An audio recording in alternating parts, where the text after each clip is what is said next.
choice of recording their sessions. I can't do that on Simple Practice. Yeah. It's nice. It's a nice option to have. I think there's an option that I need to look into. I use a platform called Secure Video. I've just been with them for years and years, but no one's ever asked to record it. I've never thought to do so, but I think there is an option. I got to ask them about that. Yeah. Yeah.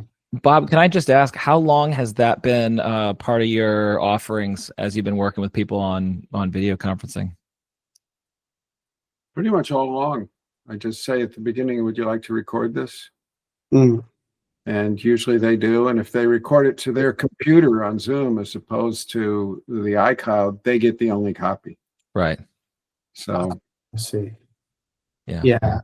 Well, that platform I use uses Zoom, so I suppose it should be the same. Okay. Yeah. Neat. So we got a hard stop at 2:30 Eastern. Okay. Okay. So Yep. let's make hay while the sun shines. What do we want to explore or ask about? are you recording this, big guy? I hit record. Yeah. So I again, thank you both for your time. Bob, it is a pleasure to meet you. It's funny because I was talking to my therapist mentor of a long, long time, whose name is also Bob, last night, and telling him about this meeting. And it spurred a thought that I would say it's accurate to say that since I discovered your work roughly 2 years ago, you've been like a phantom mentor to me. I have all your books. You could probably see them up there, and I'm due for a reread on the others within, which is just a tour de force. And so it is an absolute pleasure to be here with you for that reason. Thank you, Chris. Yeah. Did you get the one on Swedenborg too? It's there. I can show you if you don't believe me. I just found out yesterday it's their best-selling book. Is that right? Yeah, Swedenborg. Wow. I tell you, I've not read any Swedenborg. I've been roughly familiar with him, but I learned more from that dialogue between you and the two others about Swedenborg than I had ever known before. So yeah, he's hard to read. I do not recommend people go to the primary source unless they're really well, good, because my reading list is long enough, so I can scratch that off. Yeah. So I'm wondering, Chris, would it be, you're familiar with Bob's work and Bob's approach, but he's not familiar with yours. And I'm wondering if that's a good place to start in terms of just introducing your interest area and why you wanted to meet Bob and talk with him about this. Yeah. So I'll try to be streamlined. Help me if I'm, going off total script, but so I'll start kind of maybe at the end, and that's that in the last roughly 2 years, I have a relationship with Mother Mary that is to the degree that I could say that really she is like my co-partner in my work. In all that I do, IFS, and this way that I have with her of addressing the presence of foreign energies. So we'll get into that if you want to hear more about it. That's kind of the crux of what I wanted to share with you, just so you were aware of it.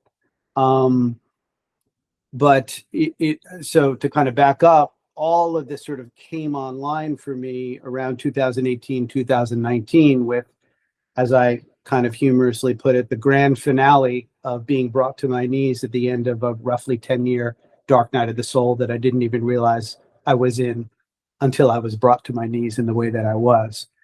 And it was kind of dark night culmination sprinkled with midlife crisis and burnout and sundry other things, but it really became acute spiritual emergency, really touching the madness. And I did with it what I knew to do on paper, which was just completely surrender. And the rest is kind of history. I started to get clarity, which is all I was asking for about what it is and what it isn't.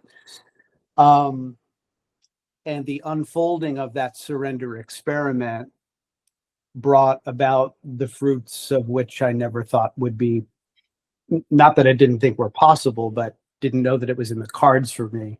Mhm. So it began with sort of faint downloads, which then became very clear downloads from higher sources. I didn't know who yet. Then I was given this sort of gift of holy discernment that I later understood was from the Holy Spirit. And that's kind of a built-in equivalent of kind of a muscle testing that shows up in head movement, yes, no, true, false, which then I started to put into practice first to help me discern who was with me, because by that point it was very clear that there were higher energies coming in and communing with me, rocking my body, often in that infinity symbol shape. That continues on to this day.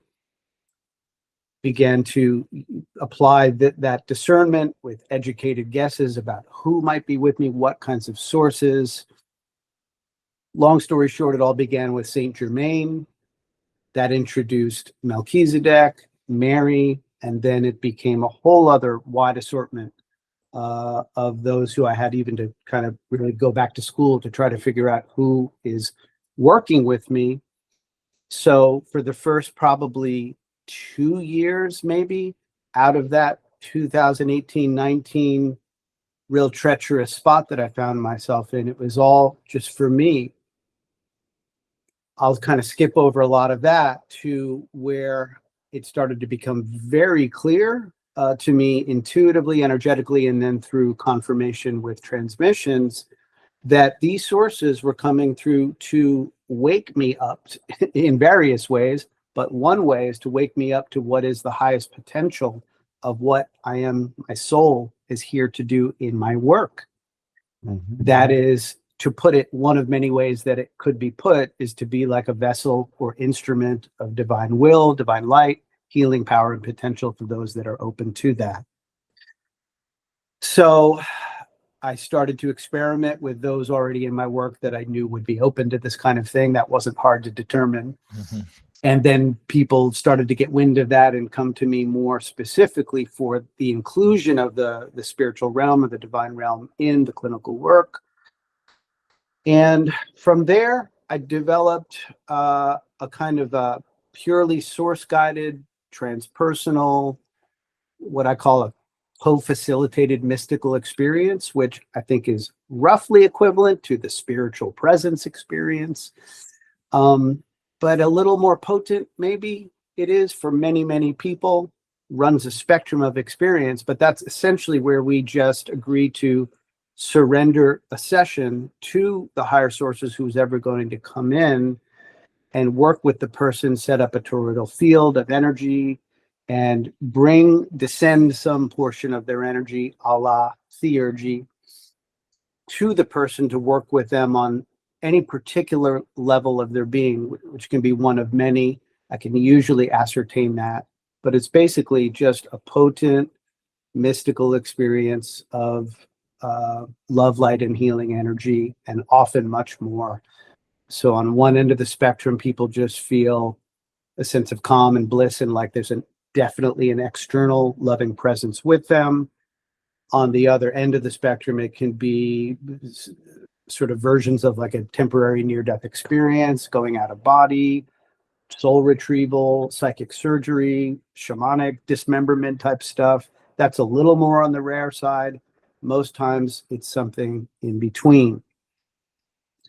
So once I got the name of what was suggested to me to call it, then I started really putting a lot of energy into that with those that were open to it, and just trying to do my part to be a clean and clear vessel for that to happen. My role in that is really very simple. It's just to hold the energy field and hold the space and be available to be responsive to whatever the person would like to share with me about what's coming up in real time.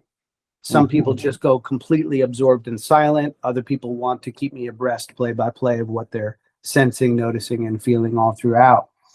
So I'm going to kind of pivot back, a little bit of backstory. My IFS journey began in about 2006 when I stumbled upon the first book, and it just woke something up in me like it does for most of us who are into it. I went in and out of it for many, many years for various reasons. I had been out of it while I was in most of that 10-year kind of insidious darkness. It wasn't until I started to really reemerge with the help of higher sources and get my feet under me and started to understand that there's more for me to do. I'm just going to be doing it very differently in my therapeutic work.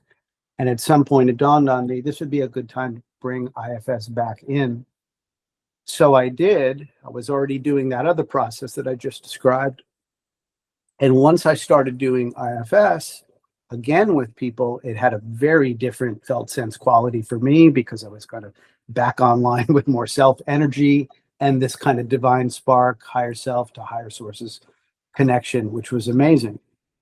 But at the outset of bringing that back forward, I had no intention to invite the same sources into the IFS work, but I started to get little hits upside the head that would tell me they're here, and they're here for that, as they're here for anything that I might do with someone that's open to it. So to kind of sum that up, for now, that was sort of the birth of what I've just been calling transpersonal IFS. So it's IFS with the direct intervention and assistance of most of these higher sources that have been working with me, coming in and out for about 6 years now. Most recently, it's really Mother Mary, who back in February or March of this year really just stepped forward in a big way as like my co-partner. So she's the one who comes through all the time now, often only her or sometimes her and someone else. So I could describe all of that, what that kind of looks like if you wish, but now I'll just maybe skip to the I have a bunch of questions about what we said already. Go. Okay. As you're inviting in all these transpersonal energies, do UBs show up, negative beings? Well, no, they don't. I become aware of it in other people's systems, of course.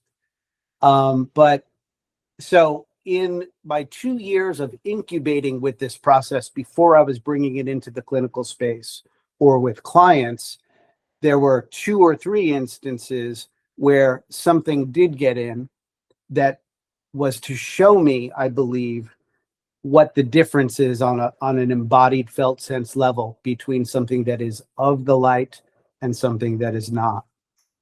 And it would usually be like a slightly nauseous feeling or a heaviness in my chest. And I would just really just acknowledge it for whatever it might be, let it know it's not welcome, call in some Mary or Michael energy or both, and have it ushered on. And after that third time that happened, which is really going back probably about 4 years now, to my awareness, not since has anything that really is not invited come into the space.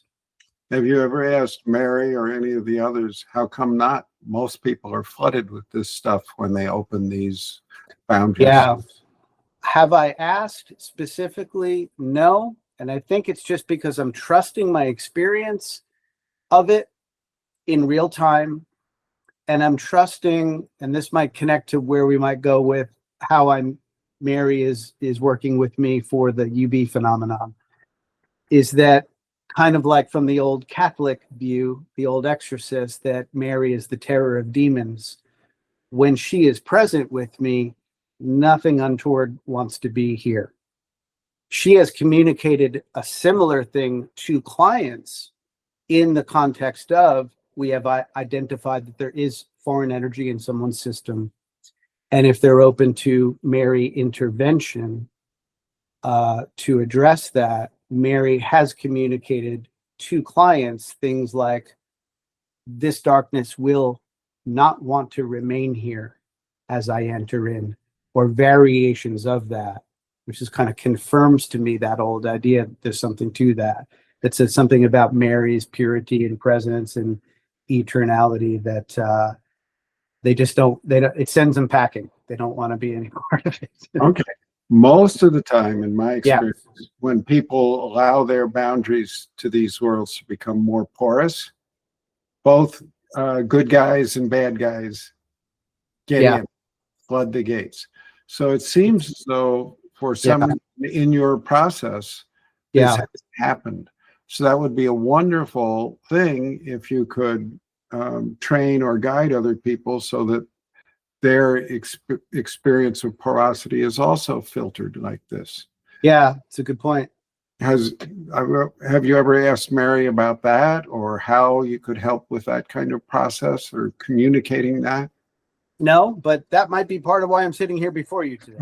It is my sense. Yeah, because they were definitely supportive of this. And Mary, I mean, it sounds wacky to say it, but this has been a 6-7 year development thus far. Since Mary stepped forward in this kind of big way as like my right-hand woman, so to speak, back in February, March, she is always with me. Like if I just ask right now, you see how my head just does this counterclockwise? That is the Mary signal of I'm here, I'm present. So, but I think I can answer to a degree your question, Bob. I think. Would you ask Mary if she can answer that question right now in real time, or is that too much? I wouldn't get it, because that's the thing. As I'm describing this, you would think that there's a dialogue. There's really not. It's more intuitive and energetic, with the exception of in the mornings, often in the shower, funny enough. If I really tune in after my whole morning prayer ritual and routine, my body will often rock in the shower. That's Mary letting me know I'm with you starting here. If I really tap in intentionally, there's often a message. I can never be quite sure if I'm getting it all right, but there is that ability. But on the fly, I'm not there yet. I think I'm still in kind of spiritual kindergarten as far as. Yeah, aren't we all? Yeah, exactly. Of course we are. So me included for sure. But I think to maybe kind of try to, in part, answer your question, why do the untoward energies not enter the fold? My meta answer is because they don't want to be where Mary is. But I think also because of the attention that I've been putting since the beginning of touching that madness and my saying I will do anything, being clearly led right out of the gate to start a prayer of protection and prayer ritual. I mean, morning, noon, and night, and I've not missed a day. So that's mostly conventional stuff: Lord's prayers, Hail Marys, prayer protection for Michael, St. Patrick's prayer, and then I borrow some other things from little Sanskrit prayers and whatnot. I mean, I'm kind of a universalist, always have been. Mm-hmm. So I'll be spiritually promiscuous in terms of what feels important or aligned and just take from it, But I think I keep that wheel pretty greased. So that might be one reason also why nothing's trying to storm the gates in terms of my personal field or this space that I'm setting up for my own work and the work with clients. Mm-hmm. Okay, you've started to answer this question, but if you're willing, I'd like to hear more detail. Mm-hmm.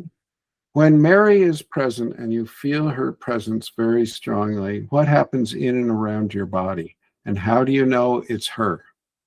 Yeah, so I feel it. So I'll give my kind of stock joke, but I really do kind of mean it. I've said this to Robin. I am a little dense, I think, in terms of perception energetically. I don't feel her or any of the higher sources' energy usually very intensely or viscerally at all. There have been a few exceptions. There was one back when I was still pretty much in the belly of that darkness state, where Mary came in, and in all of 30 seconds, basically I had like a 30-second unitive consciousness experience. I was somewhat out of body, detached briefly from the sense of I-ness, and I felt the most pure and overwhelming sense of peace and bliss that it's indescribable. So there've been nothing since then like that. That was the most potent and powerful. A couple since then in my personal meditations where it's Mary, where I feel pretty intensely, but they're few and far between. Unlike many of my clients, that's more regular, that they feel things very intensely. And I can be jealous if I let myself be of that, but I try not to. But my main tell of when they're with me is this. It's the head movement. And this is Mary's signature. the counterclockwise head movement, just like that. That's Mary. That's what I've understood. She's confirmed it. How do I otherwise know who is with me? I mean, again, these days it's really mainly Mary, with some exceptions if it's Mary and someone else to work with someone else. But it's using this holy discernment. There's just this: ask a question, think a question, yes, no, yes, no. It's really that simple. Or it's what they used to call in hypnosis ideomotor signaling. I believe it. Yeah. Yeah. So it's pretty reliable, and I'm trusting it. It hasn't steered me wrong. Could I always be wrong about any of this? Of course. It's a trust fall leap of faith day by day. But you know, you'll know it by the fruits. I fall back on that. Test the spirits. You will know it by the fruits. And what I'm most happy about is that what I can tell from my work and the feedback I get when we invite Mary and others in to the work, whether it's in the IFS frame or the multidimensional divine light frame, the fruits are just pretty astounding about what people themselves experience. So there's another kind of oddity. People might be apt to think, as I describe this, that I'm getting all sorts of information and visions about what's happening between the higher sources and the other person. I'm not at all. Very rarely will I get a little intuition or a little sort of kind of a telepathic signal about a word or a phrase or something that's happening, or a nudge to sort of steer it this way or that way, as is more common when I'm doing IFS with the help of the higher sources. Something Yeah. that really interests me, Chris. Mhm. Little nudge. Yeah. You experience a little nudge. Just an intuitive hit. Okay. So Yeah, it's just not somatic at all. It's yeah. not- No, it's not somatic. It's probably more mental, more mind's eye, just sort of a little hit, a little knowing, a little breadcrumb of like, steer it this way. Or Mary, I'll get the signal of like, give her the wheel. Yes. Or she wants to hang back and let us steer it, and she'll be holding space and intervene if and when needed. We're kind of in a pretty good rhythm with that, but it's really more, it's not so visceral or somatic for me. Again, I think I'm a little dense. Maybe that will change. I mean, I work with people who are like Reiki masters and stuff that they're feeling on every level. And I'm like, God, I don't really know what that's like. but you know, it sort of is what it is, and it's in development. Mhm. Yeah. Yeah. I think it's especially fascinating to be really curious about how those nudges occur, because Yeah. when we know how they occur, even if you're saying, well, it's not somatic, they all have a form. You know, they might have a temperature or a vibration or something, because then we can help train others. That's why I keep Yeah. poking at this and questioning about this. Okay. And again, maybe that's part of why I thought to ask Robin if it were possible to make an introduction, because I might be needing to be steered in ways that are not, that I wouldn't normally be thinking about. I don't view myself as a teacher. And I haven't conceived yet of ways that I can bring a lot of this forward to be instructing or helping others to develop or come online with their own versions of it. But I'm open to it going that way. So I appreciate the nudges. It sounds like that's what you're doing with your clients. Yeah, definitely. Definitely. To Yeah, them. it's just more, it's right. It's just more one-on-one. Exactly. Yeah. I've done the multidimensional divine light process, you know, non-IFS process, where we're just purely inviting in the sources and surrendering the session to them.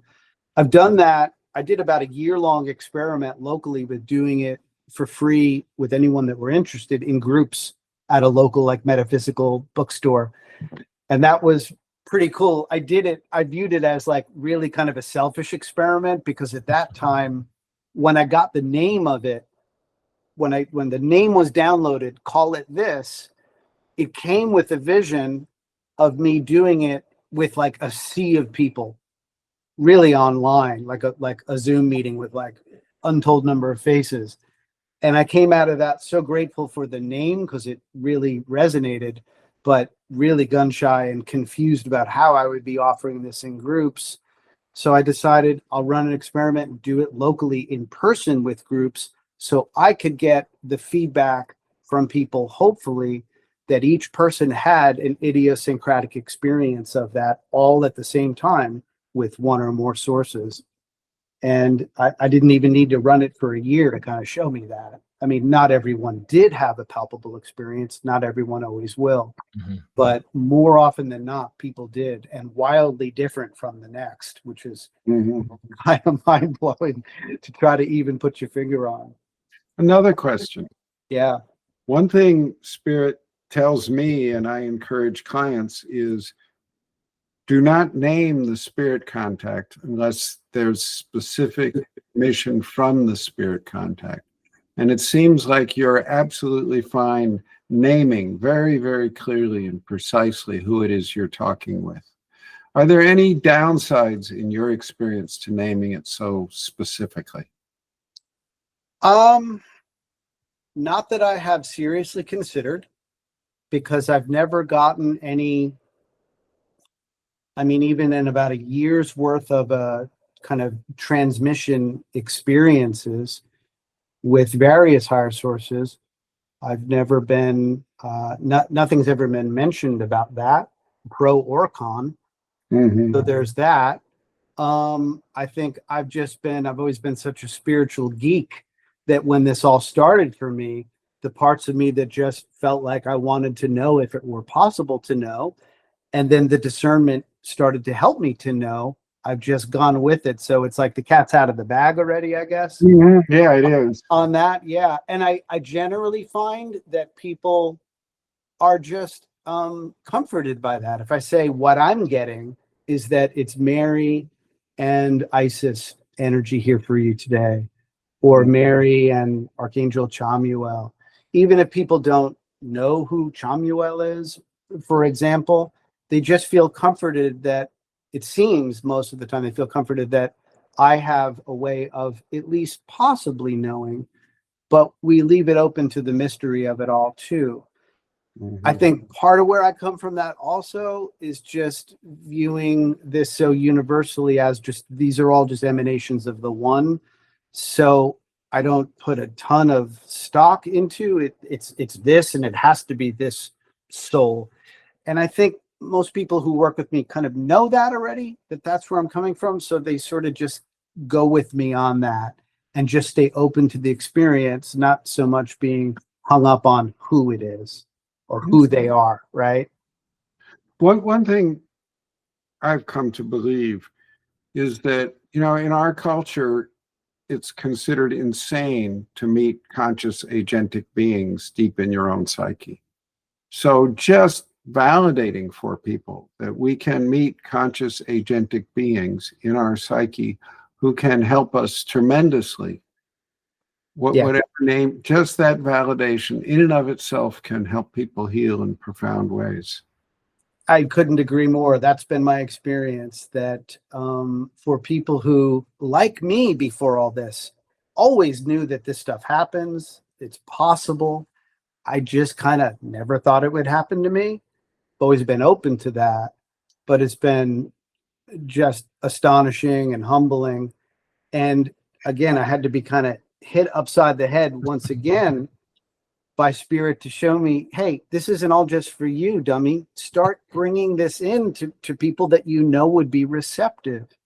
So once I started doing that, I mean, I could count on less than one hand in these last, let's say, 5 years of bringing it forward, just bringing this open source channel forward. There's been maybe 3 people who were completely unable to feel, sense, or perceive anything. Maybe 3. One of whom I could have predicted, but she was insistent to do this. Let me jump in real quick here. When Chris facilitated a multidimensional divine light transmission session with me, and when he shared that stat with me, of course, I was like, well, I'll be the 4th. Did you succeed, Robin? Yeah, absolutely. Yeah. And it actually, it was, to me, it was a nice reconnection with my relationship with Jesus, who had been, put on notice when I was 8 years old and fully detached at 18 years old, and then in the desert without any connection until around 38 years old. And so, reading your book and all that, I won't go all into it, but like that session was specifically a building point on my relationship with Jesus and the surrendering to give it to Jesus. It could be Buddha, it could be anyone, but for me, the reminder of, okay, things are really hard right now. Can I actually give it to Jesus? And that's not, it's not a sure thing, because my ego wants to say no. And there's still parts that have, I don't want to use the word problematic, but let's say complicated relationships with trusting and all that. But it was very powerful. Yeah. What were you going to say, Chris? Oh, was it? Oh, I was just going to make a joke that on your Facebook status, that would be, it's complicated. Yeah. Yeah. Relationship status Mm-hmm. with Christ. Yeah. There was one little event that I love to share. It's real brief. It's where, when I was back to probably well within that first year that I was offering the Divine Light transmission process, and an existing client of not that long a duration, conventional Christian, was open to this process. And when I got that morning that it would be Mary coming in for her, when she came in and we were preparing for the session, and I told her, this is what I got this morning, that the one and only host for the experience day will be Mother Mary. And she instantly says, but I'm not Catholic. And this was a sort of rare exception to where I say, I don't get really instant quick messages. I'm not in a dialogue. It came so fast that it came what she was saying even before she kind of finished that statement. And it was basically, tell her, my dear, there are no religions in heaven, only love. So I just went with it, and I told her that, and she was astonished and said, okay, let's go then. She had a profound experience. But, Mary has said other things similarly to people since, usually very general, like, I am everyone's mother, things like that. Mm-hmm. The frequent message. I'll tell a story. I was once working with this guy who was a Orthodox Jew from Russia, and he was an underworld figure. I think he was involved in international arms and drug trade. Oh. And he was a very powerful, physically powerful looking man, with this neck bigger than his head, the guy. And we amazingly got to an exile and did an unburdening. And I often, when people unburden, I realize they can invite in spirit. And I said, okay, a lot of people at times like this can invite in spirit. And maybe let's just pause here and see if anything happens for you. And after just a few seconds, his eyes popped up and he slapped himself in the forehead and he said, oh shit, it's Jesus. And I was guided to say, it's okay, Jesus wasn't a Christian. Right, exactly. Just like Mary wasn't a Catholic. Yeah. Exactly. Yeah, that's what brought out that story. Do you remember what transpired from there? Did he allow the Christ's presence to do more with him or with that part? What? But the war in Palestine started, and he said, they're killing us again. I am not going to go inside and be vulnerable anymore. They are killing us again. Wow. And I said, I could, it'd even be more important to go inside now. And he said, no, they are killing us again. I need to stop. Right. He was full of tears. And he was, wow. I think in Russia, he knew about Jews being killed up close and personal. Yeah. Wow. Oh yeah, I really liked working with that guy. Yeah, I bet. Yeah. I'm I'm kind of amazed. I mean, only IFS people would sort of appreciate this I never trained formally in IFS. I discovered it in 2006. I got right on interest list for training to come down south. They never did. This was pre-online training. So me being me, I just kept studying, practicing, trying it out. By the time trainings came about, I had dipped out of it. So long story short, I just feel like at this point, ship has sailed. I've done a whole bunch of online trainings. I've been in retreat things with Dick. I've met him twice. Any case, all that to say, I'm rogue, right? I'm doing this on my own and messing it all up on my own with all the transpersonal stuff.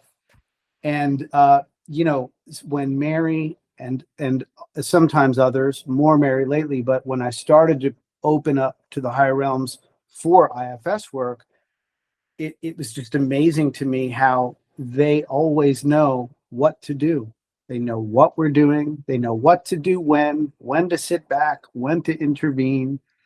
They're all IFS informed, at least. They're with this. They're with this model, and they go right with it. It still blows me away. Yeah, Spirit does all my sessions, all the good ones anyway. Yeah. And are you generally pretty open about that? I think I know the answer already, but yeah, pretty much. I just don't name any particular spirits I'm talking to, and I encourage people to keep that private unless Spirit tells them it's okay. Yeah. So much, if you say one name or something, immediately half the planet hates you. And you can't work with them. It's sad, but pretty true. Maybe that's why that rule is there. It's like, you pesky humans, the moment the healer is going to name you, then I lose half the room. Interesting. And I think the IFS Institute has done that by being so woke. Well, that is another part of why, since you mentioned it, I don't align, and I would not. I don't either. Yeah, absolutely. It's a huge mistake. I have noticed that happening. Yeah, exactly. Terrible. Well, would it be appropriate for you to do one of these divine light transmission experiences with me now while we're being recorded? Ooh, well, I don't know about now, but yes. I would be glad to set one up for you like I did with Robin, because I'd really want to do a little prep and like I usually do and give it its full due rather than just sort of stumble right into it. If that's okay, I'd be glad to set that up for you. Okay, it's my schedule is so that's kind of fun. Yeah, I mean, I'll do my best to work with your availability. Because I'd be glad to offer you that.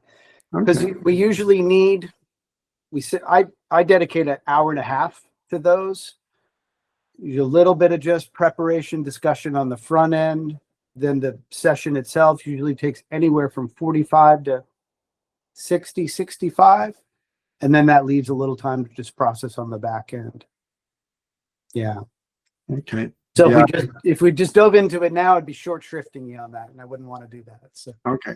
And also, isn't part of your process is knowing who you're working with and having that knowledge the night before or the morning of, because you're asking about who's going to be hosting, co-hosting.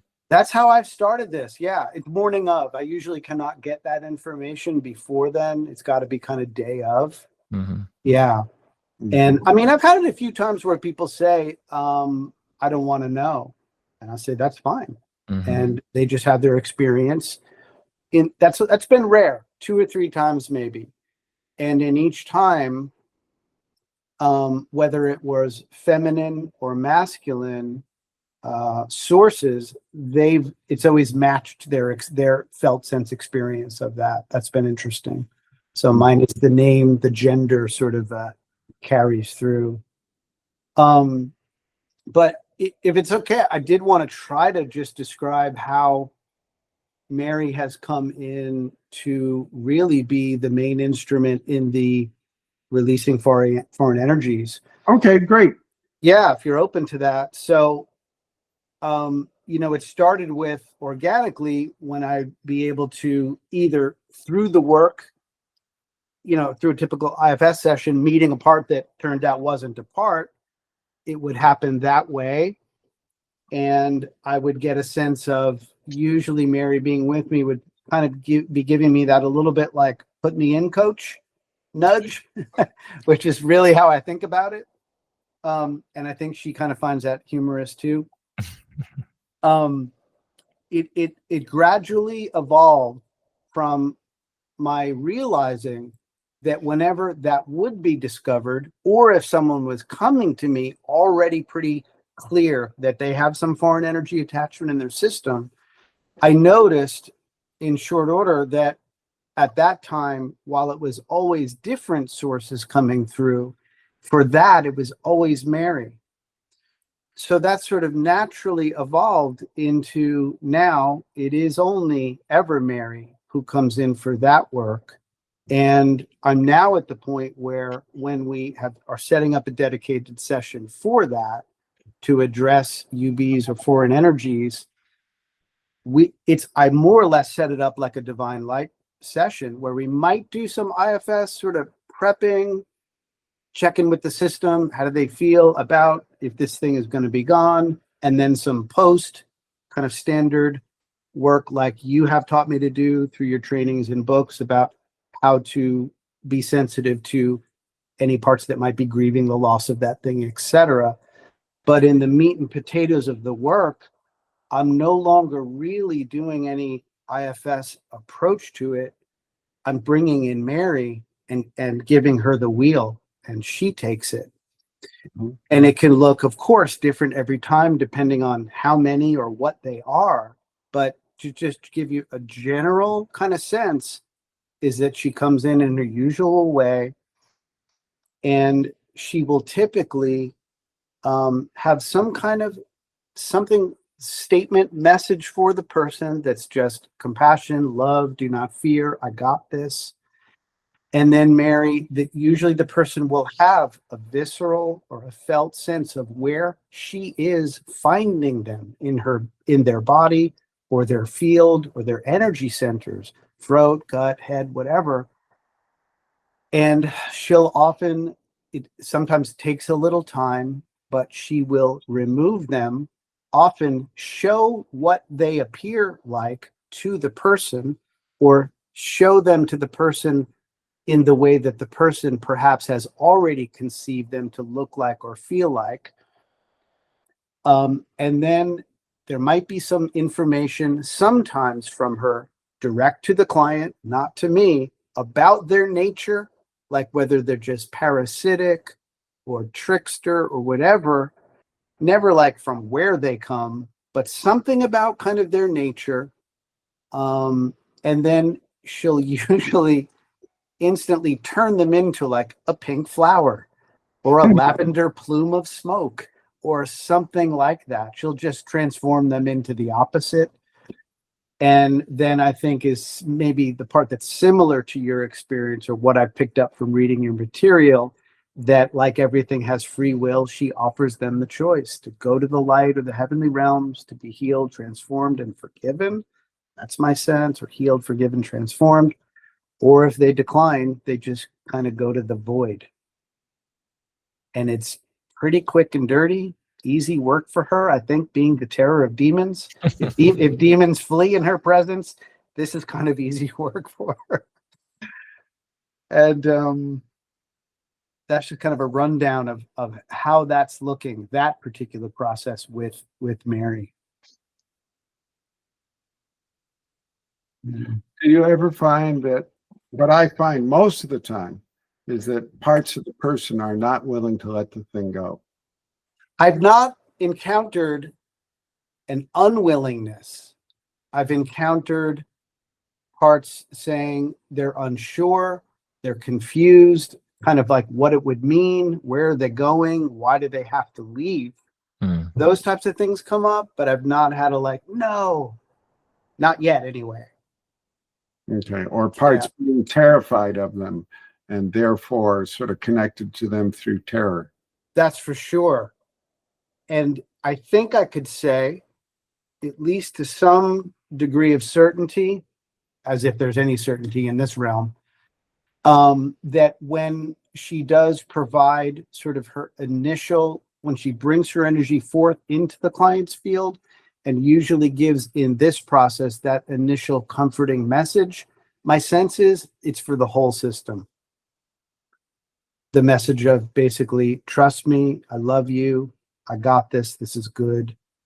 And so I think that helps. Mhm. I think that helps. You have any people react negatively to her presence? Not once yet. Wow. Not once. Not once. Or if so, they're hiding it from me and I'm not picking it up, but not once. No. I could say neutrally, maybe, like kind of neither here nor there. Yes. Ambivalent, maybe, because it's sort of confusing and very new for a lot of people. But not negatively. No.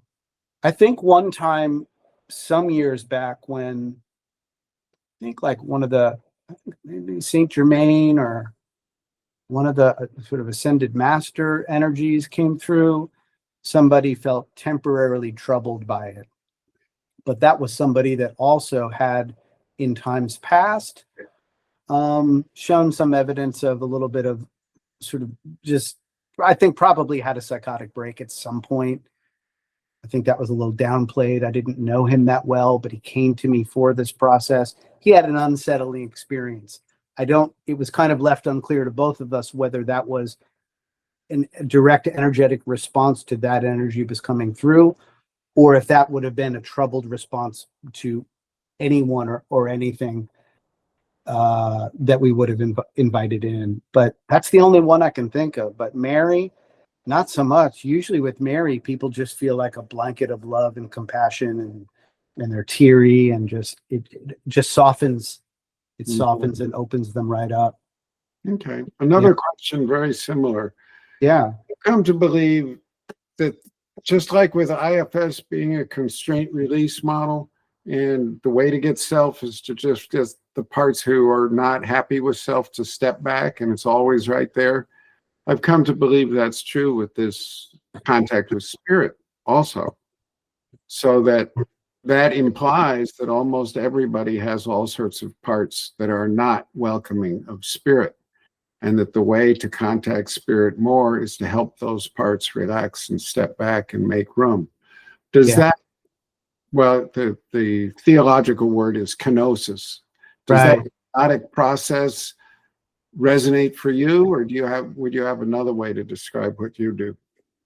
So if I think I'm understanding what you're asking, what's coming up for me is one particular person I work with regularly now, who, even outside of bringing in any higher realm visitors, because we didn't start that way, that came later into our IFS work, is many parts that hate her, hate the self, right? Yeah.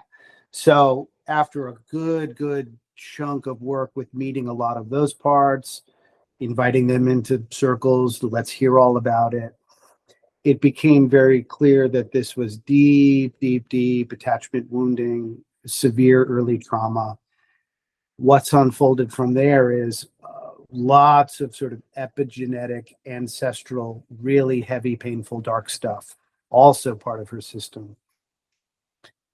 Trying to get to a possible answer to your question, once we started bringing in, and she actually does identify as Catholic, interestingly, so she was quite open to inviting Mary in if Mary was here for her, and she is every time now. So now we're full on the swing of doing it transpersonally, and we do hear pretty regularly still initially when we're making contact between self and a part. Looks like we're going to do some work with that part. When I get that nudge or the client says, maybe we could bring Mary in here. Of course, she's already there holding space, but it's just sort of, she waits usually to be invited more directly. Then mostly what we get from parts in response to Mary's light presence or energy is just guilt, shame, and unworthiness. And then Mary will just respond either verbally in some way to bring comfort to that part, or just with her light and love, show that part, develop that part in a bubble of light, usually. And that's kind of the end of that concern. And then we get to work. And then typically when we're checking back in at the end with that or any other parts about how did this go, how do parts feel about how this went, is usually just kind of a sense of acceptance and awe and gratitude, as you might imagine. Mm-hmm. Yeah. So a major block to spirit connection that you're finding in your work is feeling unworthy, guilty, and I believe you used another word too. Shame. With part of it that parts carry. Mhm. And that's not across the board. I'm just giving this one specific example of someone, not across the board at all. There's been other isolated cases, but that I wouldn't say that's anything close to regular occurrence or universal. I'd say if there's any thread that runs through that of part response to the higher sources, it's just sort of like, really? Like a kind of confusion or, okay, if that's really possible, okay. You haven't, I've found, mainly because I've worked with a lot of big T trauma people, they hate God and anything divine. And they want to go up and say, where the hell were you? Where were you? You're showing up now. And it's a big issue and takes a lot of time and effort. So are you experiencing that kind of response? Not really, no. I mean, that would be more with people that would be expressing to me or just showing me, not just in body language, that they're not here for this. They're not ready, or they're not, no, maybe at some point, but not now. So I don't push that, because the last thing I want to do is push this on anyone. I want it to be there, to be full curiosity and receptivity. But okay, here's one example. Somebody else I do work with regularly that we're doing a lot of this, and Mary and Christ come through very often in tandem for her and one other person. So this person that I'm thinking of right now grew up missionary and basically left as soon as she was old enough to realize I have a choice here, threw the whole baby out with the water, and came to me not for this stuff, but knowing that I do that and open to it, but really wanting to do IFS standards. So that's what we started with.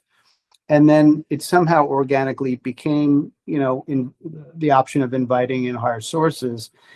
And there have been lots of parts of her, usually the very young ones, that, they want to beat up Jesus. They want to get in the boxing ring and beat the shit out of him, stuff like that. So we've set up a few of those. And it's very interesting. Christ, as you can imagine, never throws a punch. He just stands there and takes it and waits for the little part to tire himself out, then sits down and showers him with love. So I think these are the people I see more and more. And this might explain why the major things I deal with in working with spirit don't seem to be part of your geography very much. I guess not as much, yeah. Because I've come to believe people don't heal from major trauma unless they can make this kind of contact. I agree. And they're allergic to it. They're trained that it's bad and crazy and all this stuff. Yeah. So I'm constantly trying to offer this, and I get all this. Yeah. And would you say, Bob, so if that's a kind of a universal for you, or a very common occurrence, so I'm in the buckle of the Bible Belt down here, right? So you can imagine that people who are really in that conventional, traditional, exoteric, Judeo-Christian bubble, they're not coming to me. They're really not. So that might be one way of understanding why I'm not getting that experience. Are you getting people that grew up are the folks you're thinking of when you say that, did they grow up with evangelical Christianity or any kind of insular cultish or cult-like community experience? That mostly what I get is these, quote, elite educated people who are trained to think any kind of spirituality is stupid. Oh, okay. Lower class. Oh, all right. You're getting the rational materialists. Yes. That's what you're referring to I, here. I see a weird smile coming on Robin's. Well, just because, yeah, there's no hiding that. No, so I'm smiling because I'm thinking to myself, I'm fantasizing. Well, their guides know that that's Bob's the space holder for that block. Oh, interesting.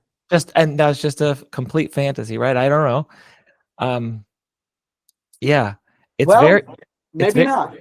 well, yeah, maybe not. I mean, Yeah. I want to ask a question here because I've very much been enjoying just witnessing and watching, and also there's a part of me that's like, Robin, their questions are high school questions and your questions are first. Let's just leave your questions alone for now. But I do want to ask what's the youngest age you've worked with, Chris, for MDLT sessions? Oh, for this stuff, youngest, probably 24. Okay, and Yeah. follow up, how would you imagine this works with a parent that says, my son or daughter is interested in doing one of these, and they're, let's say, prepubescent? I don't know. I can tell you that I've done that process with my own daughters over the last periodically, intermittently, really when they want to, when they ask, can we go in and work with Magdalene or Mary? Maybe just a handful of times, more my older daughter than my younger daughter, because my older daughter is more open, sensitive, and curious. So that started probably so they're 21 and 22 now, probably when they were 18-ish. So that would be the youngest, but they're my children. But for clients, probably 24. How would I respond to a parent that wants to send? You mean a younger, like a teen? Well, I'm just wondering how this would look with the pediatric population versus an adult. You know what I'm saying? Like, there's a big, huge red flag in my head that like answers its own question, and it's like, back to your point of respecting and imposing to say, you know, this would not really go well, or it wouldn't be appropriate. You know, I think it would have to be an exceptional kid, right? Exceptionally spiritually precocious, or you know, the 24-year-old that I'm thinking of when I said 24, she's a gal that worked with me for a couple of years. It was really my guinea pig. The first person for the multidimensional divine light, the first person that before I even had the name, after the third nudge of like, start bringing this to people, dummy, she was the first person I thought of. And I said, do you want to try something kind of out there and different? She was like, of course. So she was my guinea pig. And then from that point on, that's all we did. That's all she wanted to do. And it's all we did.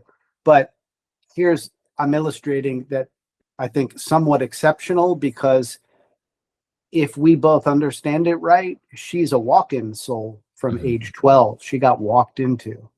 So talk about exceptionally kind of old soul and spiritually precocious. She was that. So, I mean, if she were younger and all the rest were the same, I probably would have brought this to her and done this with her. But I also I really am 25 and up generally anyway. Right. So that just sort of excludes a lot of the population, right? Yeah. The other question I had was, the vision you were given was seeing a sea of faces, sort of a group. But I was wondering, what would this look like with a dyad, with a couple? Like, how would, say, Mother Mary come in and work on something that two partners are both holding brimstones that are attached to each other, and Mary can help both of them simultaneously? Well, good question. I mean, that's another thing. I don't see couples. It's just not my bag. I never have, and I don't plan to. Not my thing. I had to do it for 1 year in community, and I just hated every minute of it. So it's just not what I do, but that's a good question. The closest approximation I have is the year that I did it in groups, you know, where it was everyone had their own unique experience. What would it be like for a couple that was really struggling, and could we bring that forward for the relational field, for the problems therein? That would be interesting. Yeah. And I'm going to take my turn here. One more question, and then I'll throw it back to both of you guys. I'm curious about access and what disrupts access regarding, let's say Chris's family went on vacation and Chris got a really terrible night's sleep or something, or, I'm wondering, like, if you've ever noticed something that you participated in that blocked your access, because you were talking about pretty rigorous and persistent. You said, I haven't missed a day 3 times at morning, noon, and night, in terms of the practices that you do to allow and facilitate access, reliable access. But my fantasy, I'm like, does something dirty the senses if Chris participates in something? Let's say he goes to China and has a hot pot experience, and they're like, hey, by the way, this swine brain is laced with psilocybin or something. And it's like, well, that's why I don't have access. I'm just curious about what prevents access. Okay. So I got 2 things I could say on that. So one is just a point of clarity. My prayer and protection routine is not, in my mind, to try to ensure continued access as a channel or vessel. It's really just to grease the wheel of re-upping each day that I'm in. Because one of the early messages I got when I was still in the fog of the madness was, the world has been waiting for you to finally come forth with all of who you are. And then there was another one not long after that was basically telling me, you must, if this is the direction you're going to go all in, put it all out there, and trust that you will be guided and protected every step of the way, and watch what happens. And just beyond that, knowing that this is a fraught business, right? And you never know what you're getting.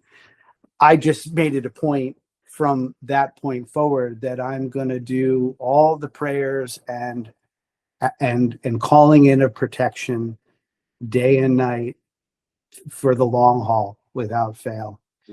But let me ask you another question about that, Chris. Yeah. You mentioned several of the written prayers that you recite. Yeah. Are there other things you do that aren't written prayer? Yeah. So aside from reciting the prayers, I do my what I call decrees that really come from the Saint Germain Violet Flame tradition. I do a whole set of decrees whenever I sit to do my own meditation work, which for the first many years was multiple times a week. Wherever I could get it in, I was going to get it in. Now I'm lucky if I get it in twice a week, usually on the weekends. It's usually about an hour and a half. The first half hour is just reciting these decrees. There's a whole kind of practice and sort of I don't know what to call it. It's just a sort of a formula and a method for opening the channel. And the decrees, I do a set of about 6 or 7 of them. They're mostly just affirmative prayers for others, for the world, for family, for the highest and best good. The last one is for me and the health of my being and my practice working in spirit in alignment with the higher sources. Then I sit with, you could just call it a meditation, but really I think of it more as just like my personal time to commune with the higher sources who's ever going to come in. And most lately it's Mary or Mary and someone else. Okay. Yeah. And you're communing with them. That's all like some kind of mental interaction. I just try to approach it as a meditation, just being open, being present, being in my body. And usually, just like when I'm engaging the higher sources to work with people, the main way I know that the toroidal field's being set up, the connection is made, is just my head starts wobbling like this. And the somatic movement at times can get quite intense. It can look really silly. I think if you were on the outside, you'd be like, why are you gyrating like that? And why can't you sit still? But that just seems to be how the field of the higher sources connects with my field. It's just how my body responds to it. But it's really their work, just like, it's kind of like my own personal multidimensional divine light sessions, because the same things that they're bringing forth to others to work with them on different levels, level of the I am presence, higher self, psychological level, emotional body, etheric body, genetic DNA activations are common, somatic, etc.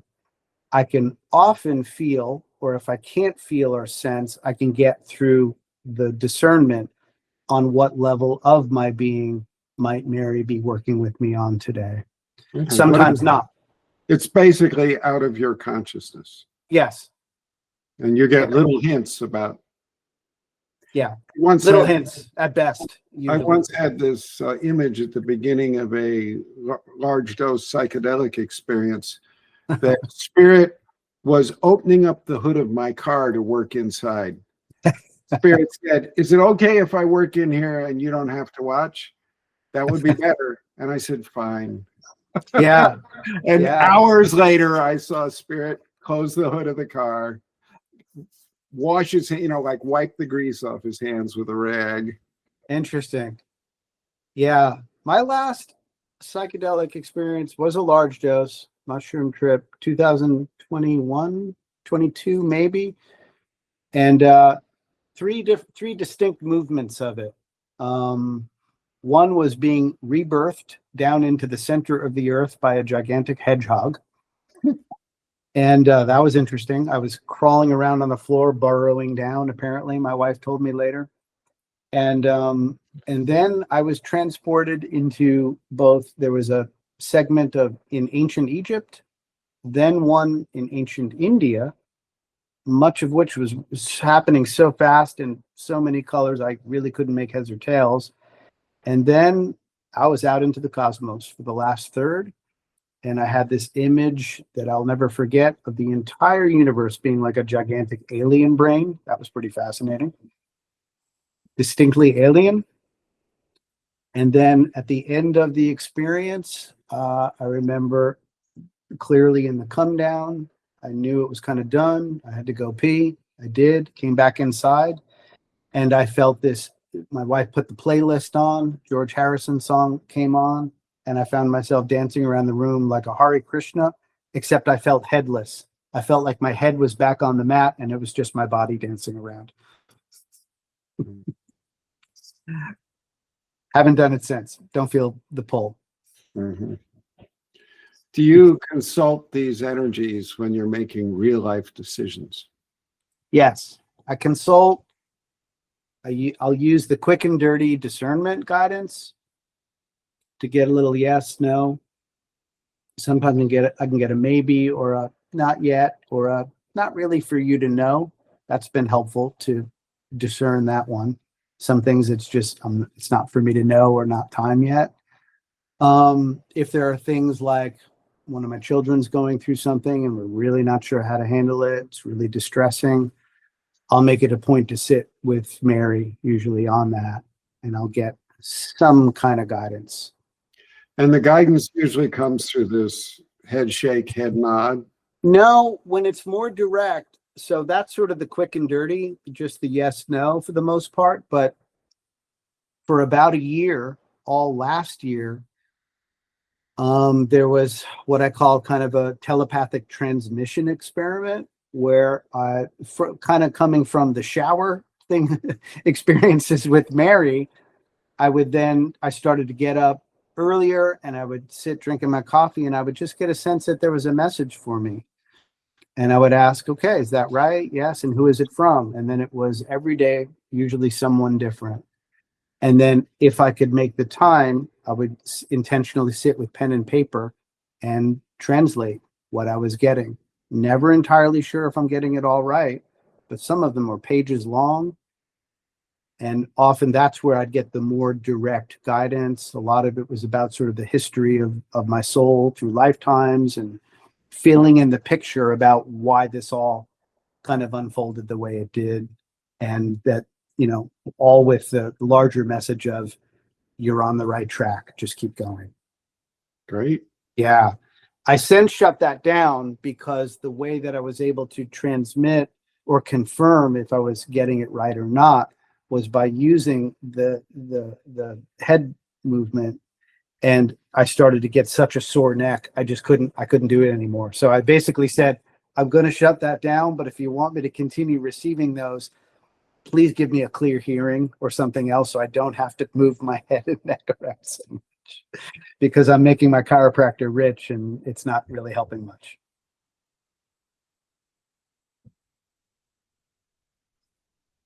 What do you see as the future of what you're doing? I mean, I know I've met a lot of ridicule and like, oh, Yeah. Bob lost his mind. And Well, you're more out there than me with it. I'm not so out there. I am putting it all out there. I give rundowns of what happens in my sessions to people. I have an active Instagram, but I'm not so much out there. I don't know. I'm really trying to just follow intuition and guidance on what's next, where to go. I've been doing that and it hasn't steered me wrong. And just being open to it developing organically, I think is why Mary, or part of why Mary just really stepped in the big way this past year.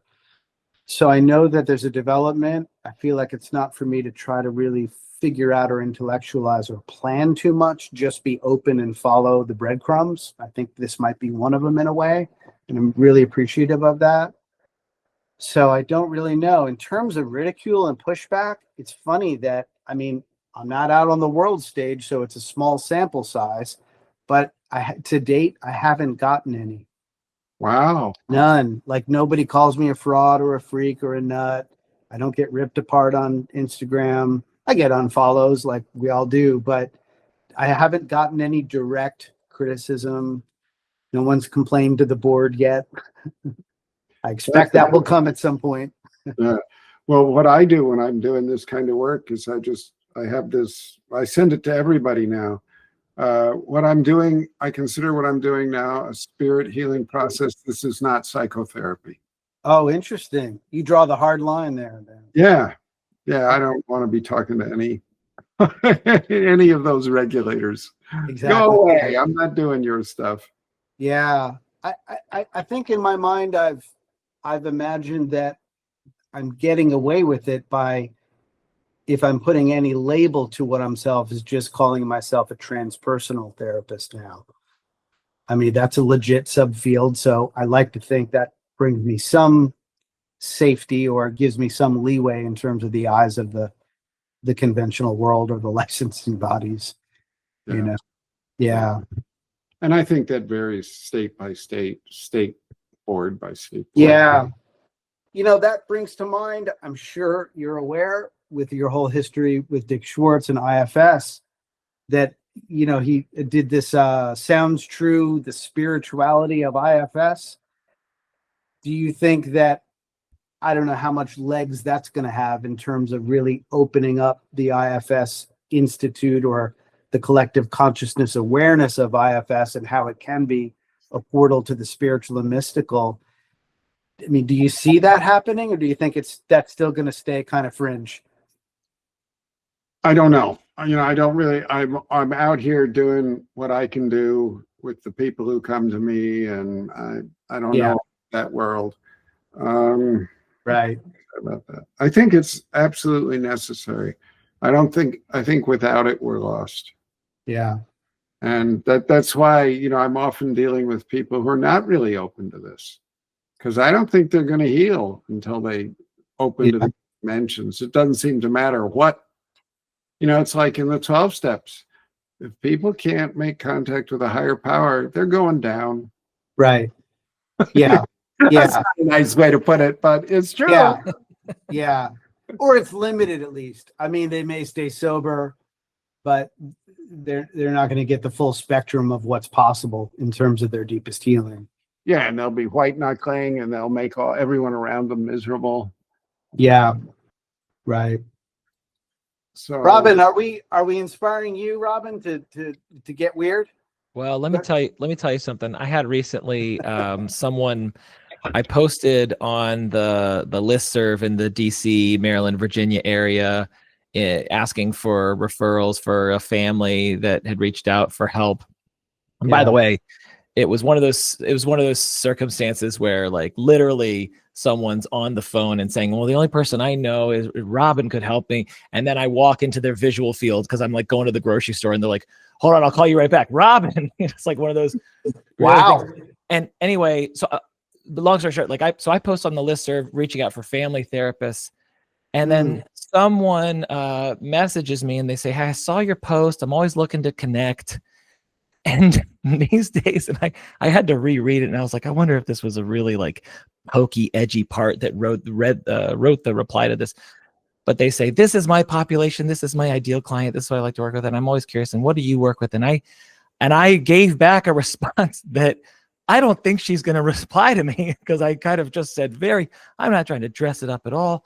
I'm saying this is my ideal. You asked, my ideal client is this, and I lay it out. I'm not trying to make it overly nutty. I just lay it out very direct.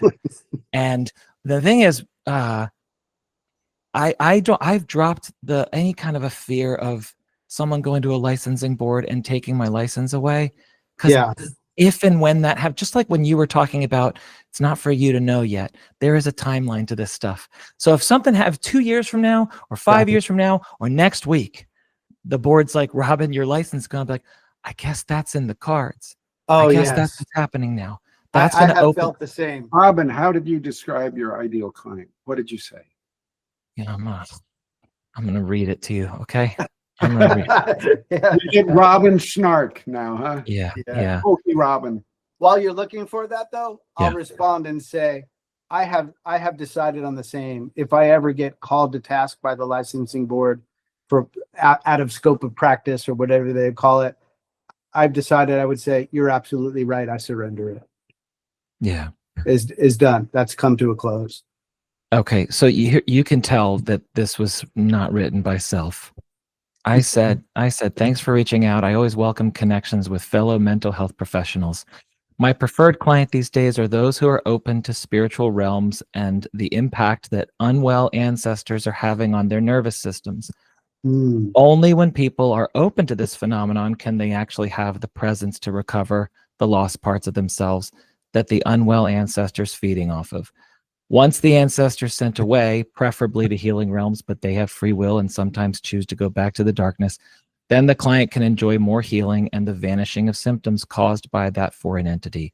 Next paragraph, but I also work with people who are not yet ready / open to face that phenomena. We just refer to it as symptoms. Happy to speak more with you.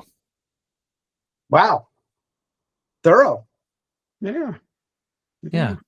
Right. And Bob, I remember, I don't know how many years ago it might have been, or months, whatever, but you warned me and you were like, prepare to feel lonely in this. And I know Chris has stuff to say about this too. I think that doesn't seem to be the case. There's community and there's sort of your people. You have to find them, but they're there. And especially with the internet and all the ability to connect remotely and across the world, it's not so lonely. But I'm kind of getting used to the traditional lane mental health professionals kind of being like, so I'm used to that now, and it doesn't bug me. Yeah. Right.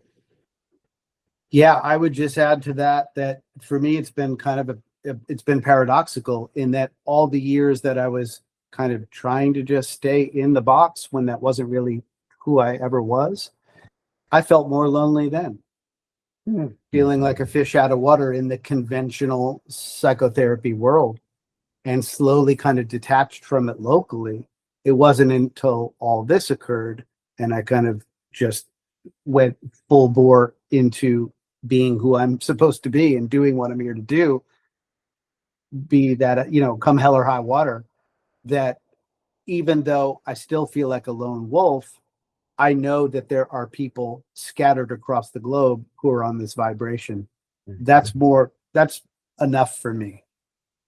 I think I will continue to unfold and evolve, and that will probably naturally connect me with more people who are working on this level or in these realms. And that's great. I welcome it, but I don't feel lonely anymore like I did. Yeah. Let me ask both of you this question, because I know we're getting low on time. I'm kind of, I don't want to say shopping for, but I when I hear both of you talking about the ways that you consecrate yourselves on the daily, and I look at myself as not having that kind of a routine, not really. I mean, there's meditation, there's parts check in, but I'm not dancing with the trees, Bob. not yet anyway. I just want to ask you both, how did you, and hopefully this is a brief answer, how did you come to find your consecration practices? Want to pick it up? Okay. I started small, 5 minutes, 10 minutes a day, and it grew. And sometimes things would grow that subsequently stopped. Like drawing and painting used to be a big part of my concentration practice. I was consecration practice. And those images were all images of the deep inner world and of unattached burdens. And I would draw things I didn't know what the world I was painting. And then they would get more and more meaning over the years. So that's when that got very, very big, and it sort of faded out completely. I hope if given enough time, I'll publish a book with some commentary of those images. But yeah, organic growth would be my short answer. Yeah, that's a good answer. I guess if you want me to take a stab, mine would be that, like I've said to you, Robin, I've been a metaphysical curioso since basically late high school, but always a tire kicker, as they would say. Never fully invested. I would go in and out of trying to meditation and just get bored or frustrated or nothing's happening and let it go. But something was always bringing me back. But I didn't get into the routine until I reached that crisis of absolute desperation. And once I feel like I got help in the most direct way, and as all this unfolded, I feel like I have no choice but to, as I said before, just keep greasing that wheel, to keep letting it be known that I'm here for this. Thank you. Please keep coming, because I accept that this is what I'm supposed to be doing. And now it's just as normal as just showering and eating, right? Starting with the rituals. It's like I've gone from I have to do it to I really like doing it to it's just what I do. Yeah, I've gone from thinking of it as a chore to thinking of it as a delight. Yeah. And if I have to miss it for some reason, it's really upsetting. Yeah. Right. I appreciate both your answers to that. Yeah. Well, is there any other burning questions you either of you have for one another, since we're low on time here? To me, there'd be too many. So I'll just bow out and just express gratitude for both of you for setting this up and participating, and I thank you. Okay. One more question for you, and I got to run. Okay. Do you interact using this stuff with 12-step and 12-step people and addictions? I have people who have either been in the program or are in the program. Not as many as I would think, because I started my career back in New York in late 90s in substance abuse and mental health. So that's sort of how I cut my teeth, so to speak. But when I was in my previous more conventional iteration of Chris Hancock as therapist, I had a lot more people from the program or knowing that they need to get into the program than I do now. Oddly, not sure why, but I'm wide open to it, but I don't have a lot of it. Okay, yeah, because I think the 12 steps is a major, major way spirits tried to come back into America. Yeah. Okay. Yeah. Well, I want to say thank you both again for both of your time as well. It's an absolute pleasure to be a facilitator or a space holder, and I'm really glad that we had this conversation. So thank you again. You do it quite well, Robin. And thank you, Bob, for your trailblazing. Okay. Okay. Take care. Peace. Bye-bye. Bye-bye.